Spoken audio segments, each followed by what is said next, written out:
नमस्कार सभी संस्कृत प्रेमियों का, अनुरागियों का मेरे संस्कृत साहित्य चैनल में स्वागत और अभिनंदन।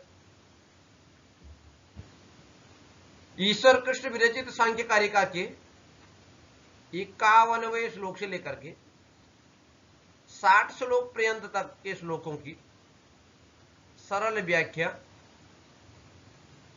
प्रस्तुत की जा रही है।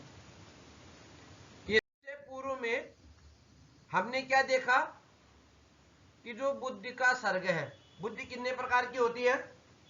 50, जिसमें जो है विपर्यय था, अज्ञान था 5 प्रकार का,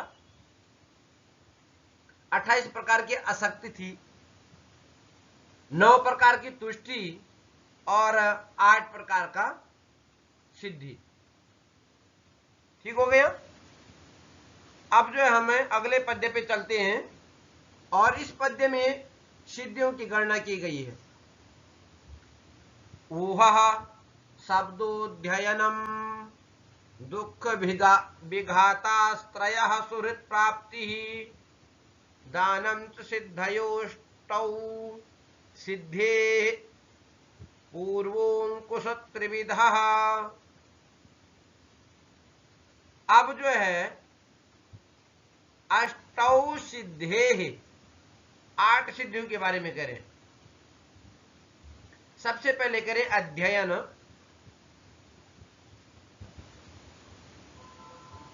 शब्द ऊह सुहृत प्राप्ति। सुहृत प्राप्ति जो है 3 प्रकार की है। सुहृत प्राप्ति है और उसके बाद है त्रयः।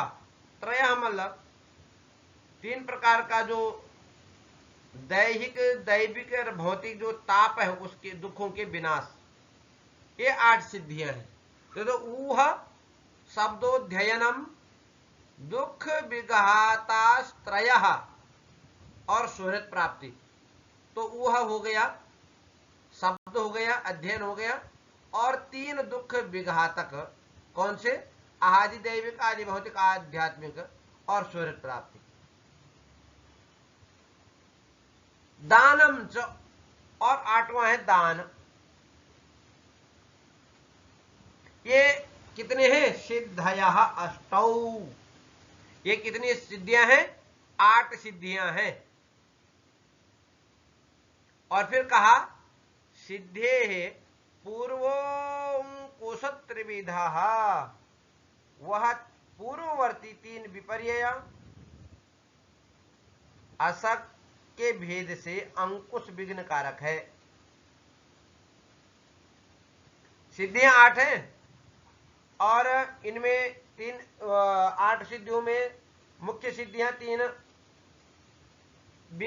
दुख विघातक हैं, आध्यात्मिक, आदि भौतिक और आध्यात्मिक, आदि दैविक।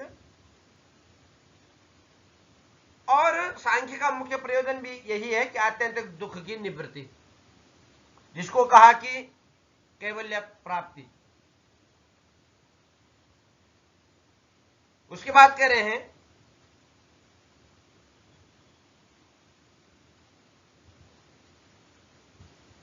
कि वस्तुतः तो जो 8 सिद्धियां हैं, अणिमा, महिमा, लघिमा, अणिमा, गरिमा, महिमा, लघिमा, ईशित्व, वशित्व आदि ये सिद्धियां प्रायः, परंतु ये सिद्धियां न होकर के 8 प्रकार के ऐश्वर्य हैं। ये इनको ऐसे सांख्य दर्शन की सिद्धियां तत्व ज्ञान पर आधारित हैं। वह है, देखो वह 3 प्रकार के विनाश, 3 प्रकार की बाह्य सिद्धियां हैं। 5 प्रकार के जो बाह्य सिद्धियां शेष रही वो ऊपर बताई गई सिद्धियों के हेतु हैं। ये 5 सिद्धियां क्रम से प्राप्त होती है। पहले अध्ययन की सिद्धि प्राप्त करनी चाहिए, फिर गुरु के मुख से सुनी हुई आध्यात्म विद्या को सुनने से शब्द के स्वरूप को समझ या स्वीकार किया जाता है। अध्ययन के बाद इसलिए बोला शब्द। फिर उसके बाद कहा ऊह। अब सुनी हुई आध्यात्मिकता का अर्थ समझना ही क्या है, ऊह है। गुरु के मुख से सुनी हुई आध्यात्म विद्या पर अपने सहपाठियों से बातें करना, ये क्या है, दान है। ठीक हो गया। यह दान नाम की अंतिम सिद्धि भी अंतिम सिद्धि है। तो इस प्रकार से ये 8 सिद्धियों की चर्चा हो गई। अगले पद्य की ओर चलते हैं। और इसमें जो है बौद्धिक और भौतिक 2 प्रकार की सृष्टि के बारे में कहा गया है। कह रहे हैं न विना भावैर्लिंगम, न विना लिंगेन भाव निवृत्ति, लिंगाख्यो भावाख्या तस्माद् द्विविधो प्रवर्तते सर्गः, द्विविधा सर्गः प्रवर्तते। क्या कह रहे हैं, बुद्धि के भावों के अभाव में अथवा बौद्धिक सृष्टि के बिना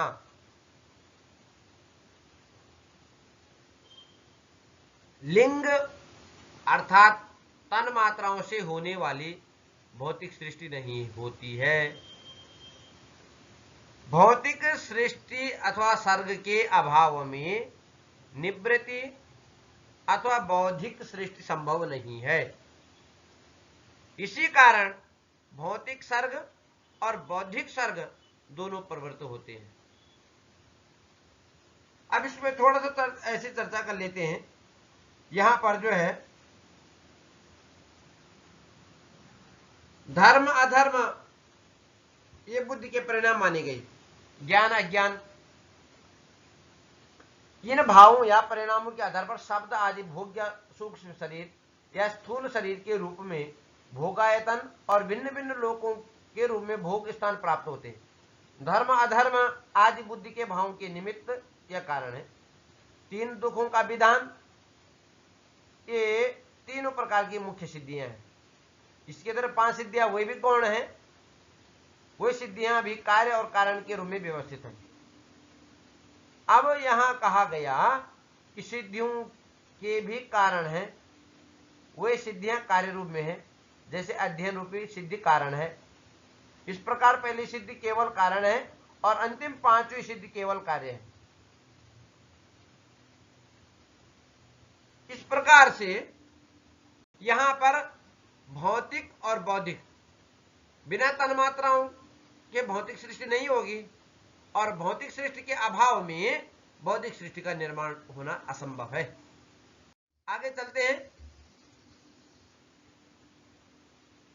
प्रस्तुत श्लोक में भौतिक सर्ग क्या है उसका परिचय दिया गया है।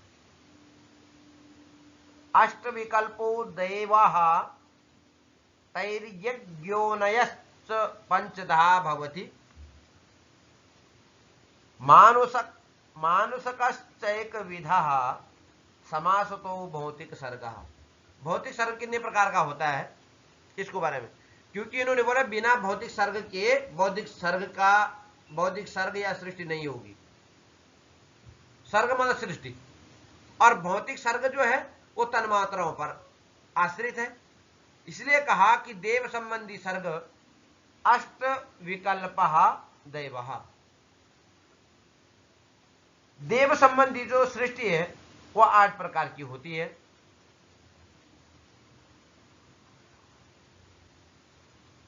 फिर कहा त्रियज्ञोनयश्च तैर्यज्ञोनयश्च पंचधा भवति। और त्रियक जो योनियां हैं जिनमें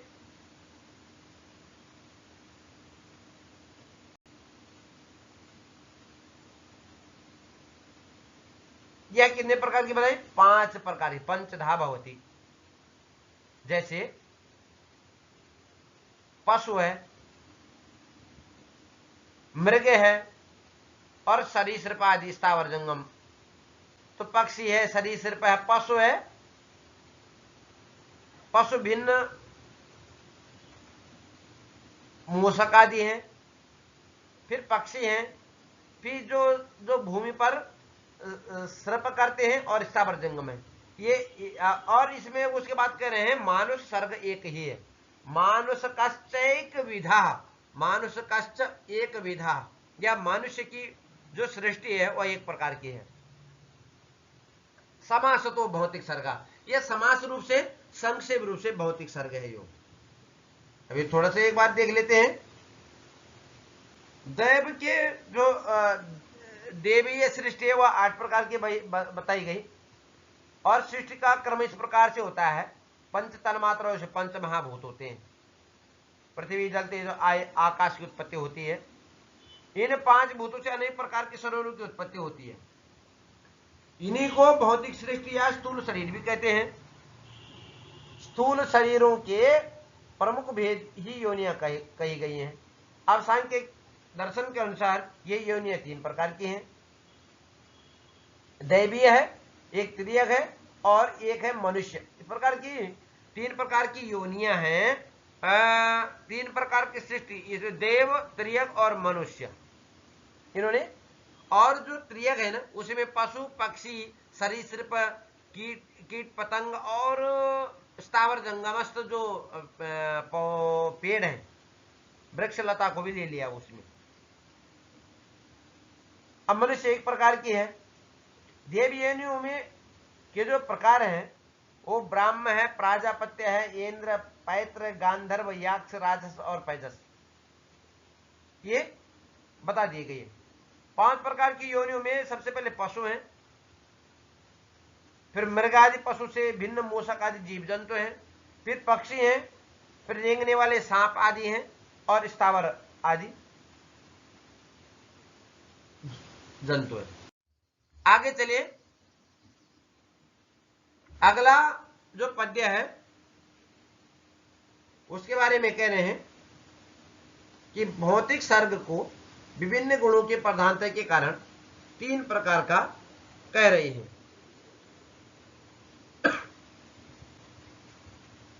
ऊर्ध्वम सत्व विशालः, तमो विशालश्च मूलतः सर्गः, मध्ये रजो विशालो ब्रह्मादि स्तंभ पर्यंतः।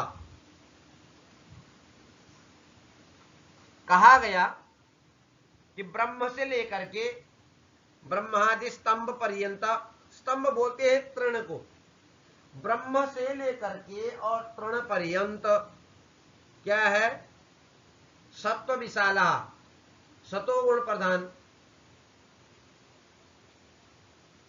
ब्रह्म से लेकर तृण पर्यंत जो सर्ग है वह ऊपर के लोकों में सत्व गुण प्रधान और नीचे के लोगों में तमो विशाल और तमोगुण से बहुल, तमोगुण की अधिकता के कारण मूलतः 2 लोकों के मध्य पृथ्वी लोक में रजोगुण बाहुल्य है। अब जो ये पृथ्वी लोक है इसमें कौन से गुण की बाहुल्य है? रजोगुण की बाहुल्य है।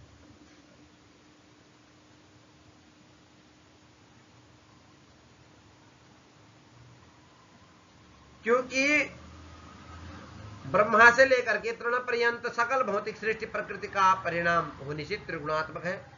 3 मतलब सत्व, 3 और तम, यह 3 गुण है। और गुणों की न्यूनाधिकता के कारण उसमें सत्व गुण, तमोगुण और रजोगुण की प्रधानता से 3 भेद होते हैं। इसमें द्विलोक से लेकर के और सत्यलोक पर्यंत ऊर्ध्वलोक सत्य गुण प्रधान है। इसमें देवी योनियों का निवास है। फिर उन्होंने बोला कि जो भूलोक है इसमें मनुष्य भी धर्मादि सात्विक कर्मों के द्वारा इन लोकों को प्राप्त हो जाते हैं, किंतु उनकी स्थिति इन ऊर्ध्व लोकों में तभी तक तब होती है जब तक उनके पुण्य का प्रभाव रहता है।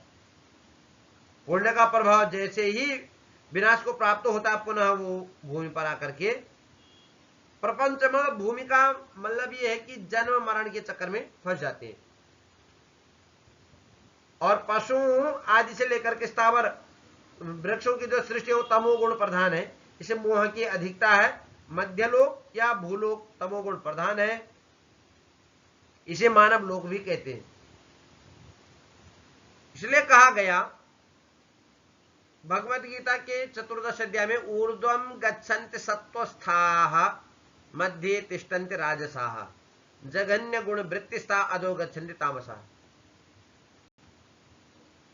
आगे चलिए, और जो अगला जो पद्य है उसमें कह रहे हैं कि संसार की विभिन्न योनियों में चेतन पुरुष के दुख पाने का वर्णन है।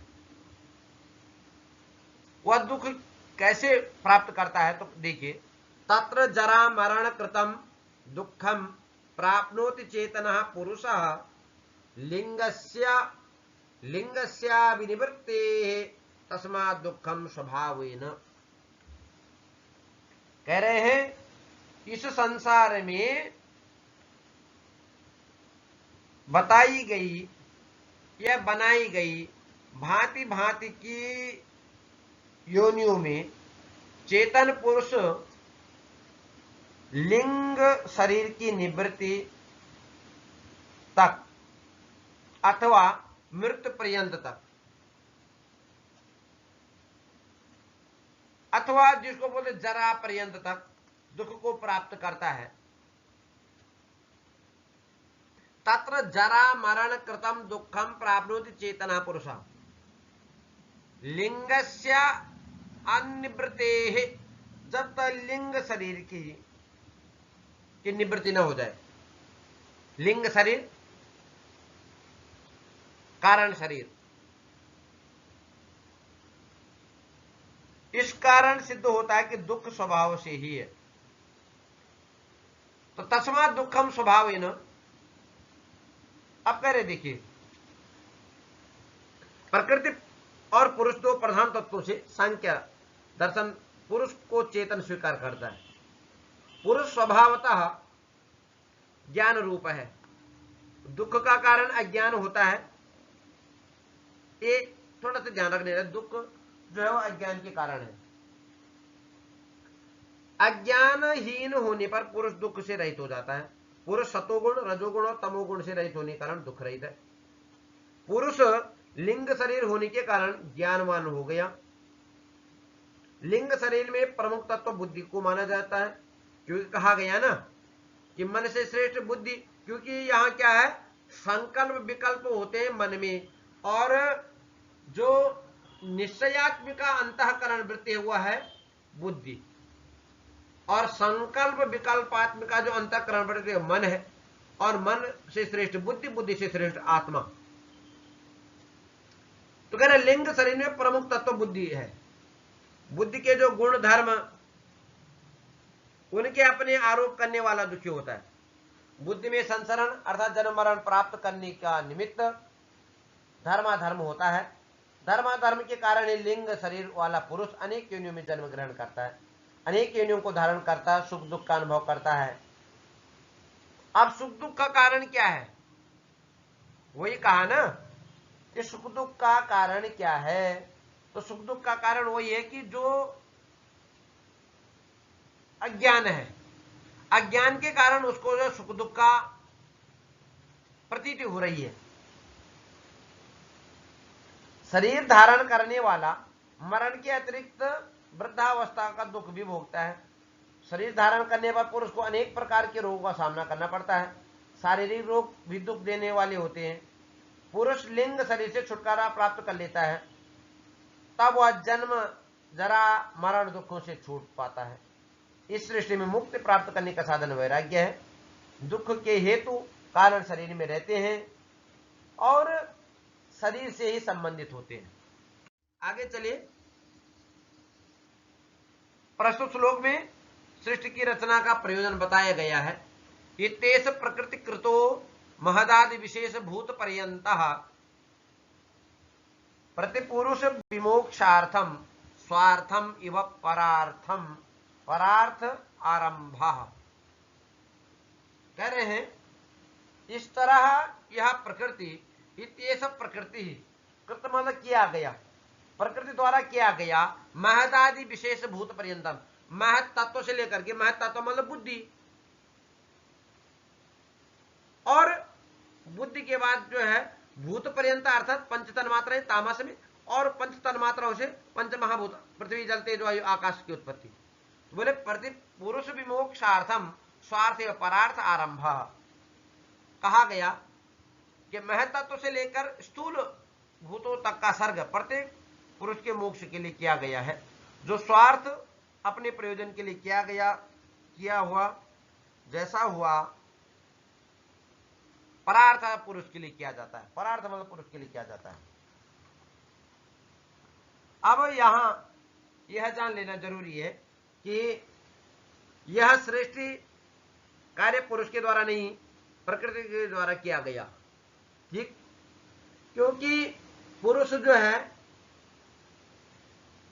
क्योंकि प्रकृति से महतत्व, महतत्व से अहंकार अभिमान, और उससे जो है सात्विक अहंकार से एकादश इंद्रियां, तामस से पंच तन्मात्राएं, उन्हीं से पंच महाभूतों की उत्पत्ति हुई। तो कह रहे प्रकृति ने सृष्टि की यह रचना अवश्य की है, पर अपने लिए नहीं की। पुरुष एक नहीं अनेक हैं, ऐसा भी कहा गया।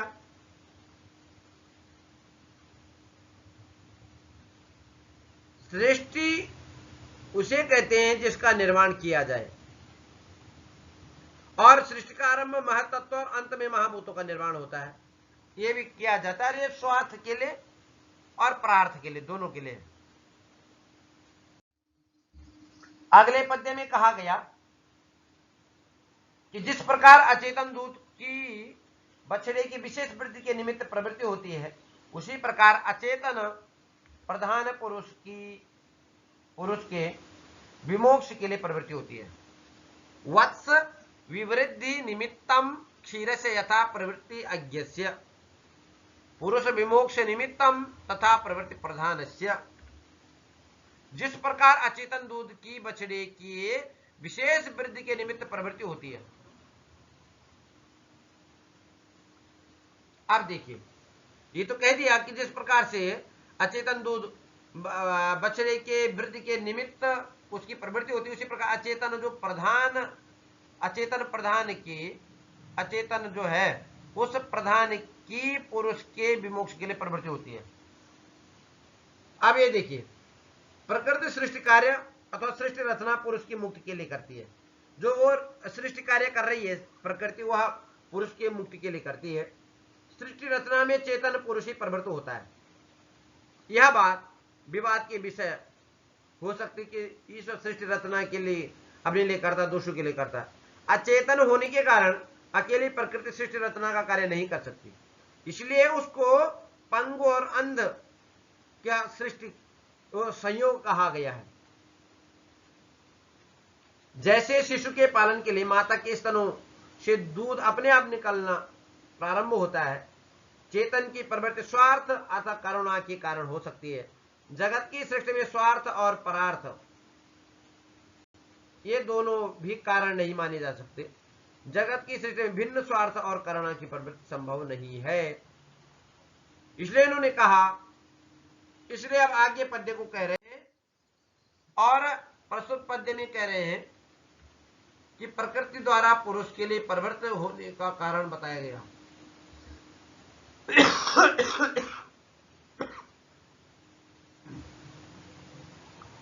औत्सुक्य निवृत्त्यर्थम यथा क्रियासु प्रवर्तते लोकः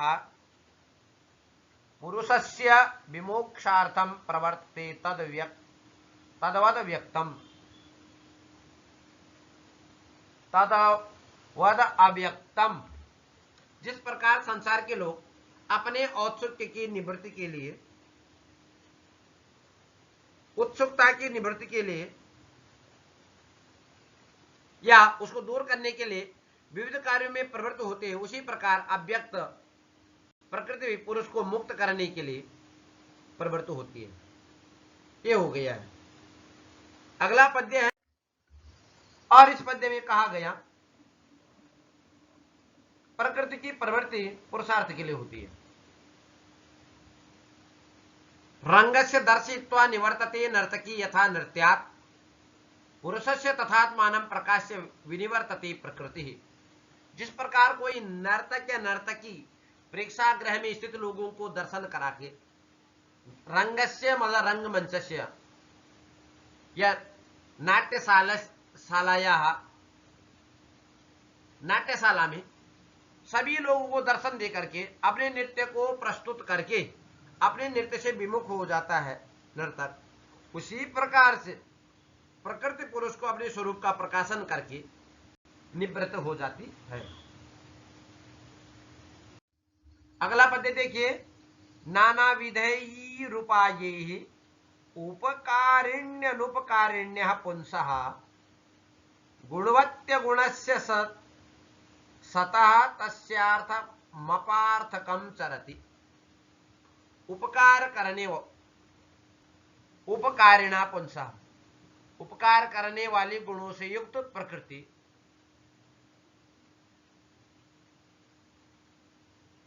उपकार न करने वाले अर्थात गुण रहित होते हुए भी उस पुरुष को अनेक प्रकार के उपायों से पुरुष के अपवर्ग अर्थात पुरुष के मोक्ष का निर्माण करती है।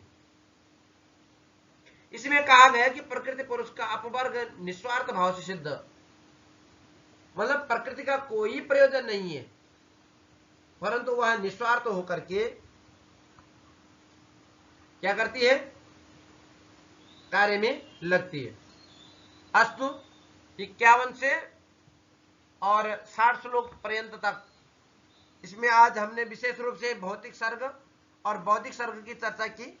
भौतिक सर्ग 3 प्रकार का और यह जो स्थूल शरीर से संभव है इस प्रकार की आज हमने चर्चा की। उसमें देव योनि, त्रियग योनि और जो है 8 प्रकार की देव योनि के बाद के 5 प्रकार की जो है त्रियग योनि और 1 प्रकार के मानुष योनि अर्थात सृष्टि के बारे में कहा। धन्यवाद, नमस्कार।